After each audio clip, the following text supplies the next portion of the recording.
Welcome to Crime Story with Camila, where we dive deep into the most chilling and mysterious true crime cases. If you love real-life crime stories, make sure to like, subscribe, and share so you never miss an update. Your support helps us bring you the most in-depth investigations and untold stories. The Prosper family lived in a modest home on Norton Road, Luton, Bedfordshire, UK. The family consisted of Juliana Falcon, 48, her eldest son Nicholas Prosper, 19, her middle son Kyle Prosper, 16, and her youngest daughter Giselle Prosper, 13. Juliana Falcon was a single mother who worked tirelessly to provide for her 3 children. Originally from Portugal, she moved to the UK for a better life, determined to give her kids opportunities she never had. Juliana was known as a warm, hardworking, and resilient woman who always put her children first. She worked long hours to support her family and ensured they had a stable home. Friends and neighbors described her as kind-hearted but private, always focused on raising her children and keeping them safe. Despite life's struggles, Juliana remained strong, dedicated, and loving, never letting her children feel the burden of her sacrifices. Nicholas was the oldest of Juliana's 3 children. At 19, he was transitioning into adulthood, trying to find his path in life. Friends and neighbors described him as quiet and reserved, someone who mostly kept to himself. Unlike his younger siblings, Nicholas seemed to struggle with personal challenges, and those who knew the family noted that he had become more withdrawn over time. While his mother tried her best to support him, there were signs of tension between Nicholas and the rest of the family. Kyle was a hardworking and outgoing teenager who was well-liked at school. He had a passion for football and was described as friendly, energetic, and responsible. Teachers and friends saw great potential in Kyle, believing he had a bright future ahead. He shared a close bond with his mother and younger sister, often acting as a protective older brother to Giselle. Giselle was the youngest of the family, a sweet, intelligent, and creative girl. She had a passion for reading and art, and she was known for her kind and gentle nature. She adored her mother and older brothers, often looking up to Kyle as a role model. Teachers and friends described her as polite, well-mannered, and full of curiosity about the world. Despite their humble and peaceful life, a dark tragedy was about to unfold. Their home, once filled with love, would soon become the site of an unthinkable crime, one that would leave their community in shock. At 19 years old, Nicholas Prosper was at a crossroads in life. Unlike his younger siblings, Kyle and Giselle, who excelled in school and had promising futures, Nicholas struggled to find his place. While his mother, Juliana, worked hard to support the family, Nicholas became increasingly distant, withdrawn, and resentful. From a young age, Nicholas had shown signs of social isolation. He didn't have many close friends, rarely participated in social activities, and spent most of his time alone. As he got older, these behaviors worsened, and he became more detached from his family. The family dynamic played a role in Nicholas's growing resentment. His younger brother Kyle was athletic, ambitious, and well-liked, while his sister Giselle was bright and kind-hearted. Nicholas, on the other hand, felt like the outsider. Nicholas may have seen his younger brother as someone who had everything he lacked: popularity, talent, and a bright future. This could have fueled deep resentment. Tension with his mother. Juliana loved all her children, but Nicholas may have felt unseen or unappreciated compared to his younger siblings. He saw his mother as controlling and dismissive of his struggles, leading to frequent arguments. While Kyle was on track to achieve his goals, Nicholas felt stuck with no direction. This deepened his anger and made him feel like he had no future. Those who knew Nicholas began to notice changes in his behavior in the months leading up to the tragic events. He became more irritable, aggressive, and unpredictable. Paranoia and anger. He seemed to believe that his family was against him and that he had no place in their lives. Nicholas started cutting off communication with people around him, sinking further into his own dark thoughts. Despite these warning signs, no one could have predicted what Nicholas was about to do. Something pushed him over the edge, and instead of seeking help or trying to rebuild his life, he made the horrifying decision to turn on the very people who had cared for him most.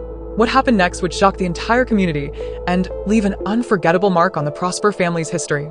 It was a quiet evening on Norton Road in Luton, where the Prosper family lived in their modest home. The neighborhood was peaceful, with no sign of the horrific violence that was about to unfold behind the closed doors of their home. On the night of the murders, Nicholas Prosper's mind had already been consumed by anger, resentment, and darkness. Whether it was a sudden emotional breakdown or a long-planned act, Nicholas made a chilling decision: to kill his own family. At some point during the night, Nicholas armed himself. The exact weapon he used has not been fully detailed, but authorities later confirmed that it was a violent, premeditated attack. Juliana Falcon, 48, the devoted mother, was the first to be attacked. Whether she was asleep or awake at the time is unclear, but Nicholas showed no mercy. He launched a brutal assault on his mother, who had done nothing but work tirelessly to provide for him. Kyle Prosper, 16, his younger brother, was next. Kyle was Nicholas's biggest source of resentment. The bright and ambitious teenager never saw the attack coming. He had no way to defend himself against the older and stronger Nicholas. Giselle Prosper, 13, the youngest and most vulnerable, had no chance of escaping. Whether she tried to hide or plead for her life is unknown, but Nicholas showed no hesitation in ending his own sister's life in cold blood. When authorities later examined the crime scene, they were shocked by the sheer brutality of the attacks. The level of violence suggested an uncontrollable rage. Nicholas was not simply trying to kill. He was unleashing every ounce of pent-up hatred and frustration on his family. The victims suffered multiple injuries, indicating that Nicholas attacked them repeatedly. There were signs that some of them may have fought back, but against Nicholas's overwhelming rage, they stood no chance. The entire home was turned into a gruesome crime scene, with bloodstains marking the final moments of the Prosper family's lives. After slaughtering his own family, Nicholas didn't run or try to cover up his crimes. Instead, he remained in the house, surrounded by the horror he had created. What was going through his mind in those moments? Was he in shock? Did he feel regret? Or was he completely detached from reality? The neighbors, completely unaware of the tragedy inside the home, would later recall that nothing seemed unusual that night. There were no loud screams, no clear signs of distress, just the eerie silence of a family that had been brutally wiped out. By the time the authorities arrived at the scene, it was too late. The once loving Prosper family was gone.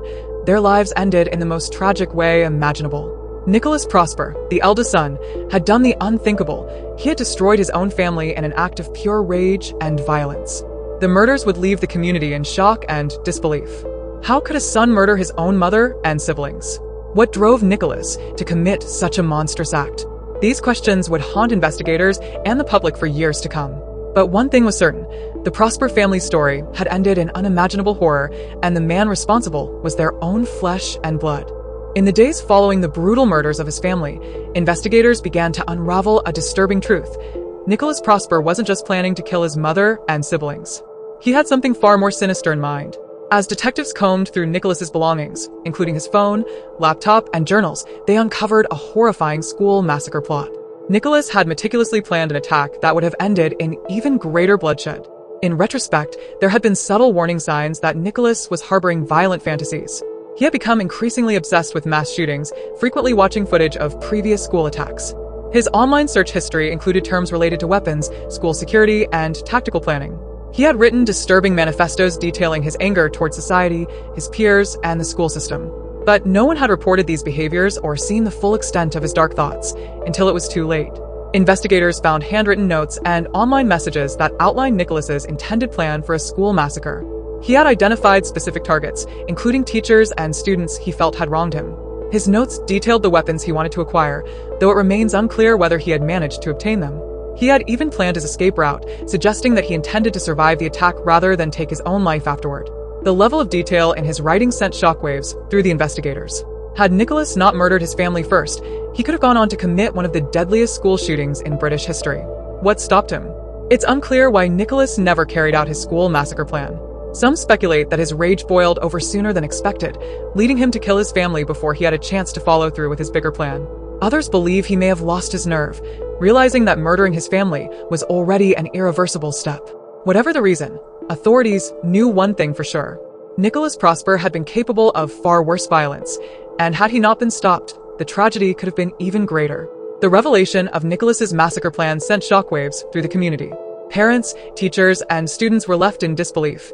This was someone they had once shared hallways with, someone they had never imagined could be planning mass murder. The case of Nicholas Prosper was no longer just a family murder. It was a chilling reminder of how unchecked anger, isolation, and violent ideation can spiral into catastrophe. Had authorities not discovered his writings in time, Luton could have been the site of an unimaginable tragedy. As investigators dug deeper, they discovered his disturbing plans for a school massacre, leading to additional charges of conspiracy to commit mass murder. His case sent shockwaves through Luton and the entire UK, as people struggled to comprehend how a young man from a seemingly normal family could commit such heinous acts.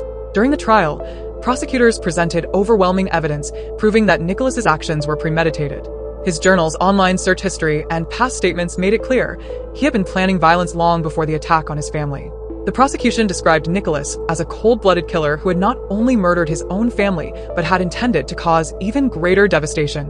The defense argued mental health issues, but forensic psychiatrists determined he was fully aware of his actions and legally competent to stand trial. Witnesses, including former classmates and teachers, testified that Nicholas had become increasingly withdrawn and violent, but no one had suspected the extent of his intentions. It took the jury just a few hours to deliberate before returning a guilty verdict on all charges. During the sentencing, the judge condemned Nicholas's unforgivable brutality and lack of remorse. He was sentenced to 49 years in prison, ensuring that he would spend most, if not all, of his life behind bars. While the sentencing provided some sense of justice, it did not erase the tragedy. The community was left mourning 3 innocent lives lost, while also grappling with unanswered questions. Could this have been prevented? Were there warning signs that were ignored? For the survivors, Nicholas's 49-year sentence meant they would never have to fear him again. But the pain of his actions would haunt them forever. The shocking murders committed by Nicholas Prosper sent waves of grief and disbelief throughout Luton and beyond. What was once seen as a quiet family living a normal life had become the center of one of the most heinous crimes in the town's history. Neighbors and friends struggled to come to terms with the loss of Juliana Falcon and her 2 children, Kyle and Giselle. The family had been known as kind and hardworking, and their tragic deaths shattered the sense of safety in the local community. Memorial vigils were held outside the family's home, where mourners left flowers, candles, and heartfelt messages. At Kyle and Giselle's school, students and teachers gathered in a somber assembly, sharing memories and struggling to process the horrific reality that 2 bright young lives were taken too soon. Local religious and community leaders spoke out about the need for better mental health awareness and intervention, emphasizing that no one should suffer in silence before reaching such a tragic breaking point. As the case gained national attention, debates arose over how such a violent act could have gone unnoticed.